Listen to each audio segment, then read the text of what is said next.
તો અમરેલીથી કોંગ્રેસના ઉમેદવાર પરેશ ધાનાણીએ પોતાનું ઉમેદવારી પત્ર ભર્યું છે। કલેક્ટર કચેરીએ ઉમેદવારી પત્ર ભરતા સમયે ખેડૂત આગેવાન કનુ કલસાડિયા અને વીરસિંહ ઠુમ્મર પણ સાથે જોવા મળ્યા હતા। ઉમેદવારી પત્ર ભરતા પહેલા પરેશ ધાનાણીએ કોંગ્રેસની ભારત બચાવો જન અધિકાર રેલીમાં ટૂંકું સંબોધન કર્યું હતું અને આજે ઉમેદવારી પત્ર ભરતા પહેલા તેમણે પોતાની માતા સમક્ષ શીશ ઝુકાવી આશીર્વાદ પણ લીધા હતા।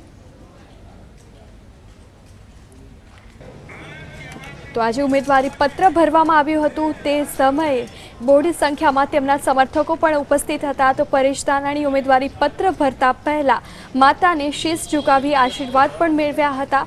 તો કોંગ્રેસથી અમરેલીના પરેશ ધાનાણીએ ટિકિટ આપવામાં આવી છે ત્યારે આજે તેઓએ પોતાનું ઉમેદવારી પત્ર ભર્યું છે। તો તેમની સાથે સ્થાનિક નેતા પણ જોવા મળ્યા હતા। ઉમેદવારી પત્ર ભરતા સમયે કનુ કલસાડિયા, વીરસિંહ ઠુમ્મર સહિતના નેતાઓ પણ ઉપસ્થિત રહ્યા હતા। તો ઉમેદવારી પત્ર ભરતા પહેલા એક સભાનું આયોજન કરવામાં આવ્યું હતું, ત્યાં ટૂંકું સંબોધન પણ કર્યું હતું અને ત્યારબાદ ઉમેદવારી પત્ર ભરવા માટે કલેક્ટર કચેરીએ પહોંચ્યા હતા, જ્યાં સ્થાનિક કાર્યકર્તાઓ અને નેતાઓની સાથોસાથ કોંગ્રેસના કેટલાક નામી નેતાઓ પણ જોવા મળ્યા હતા।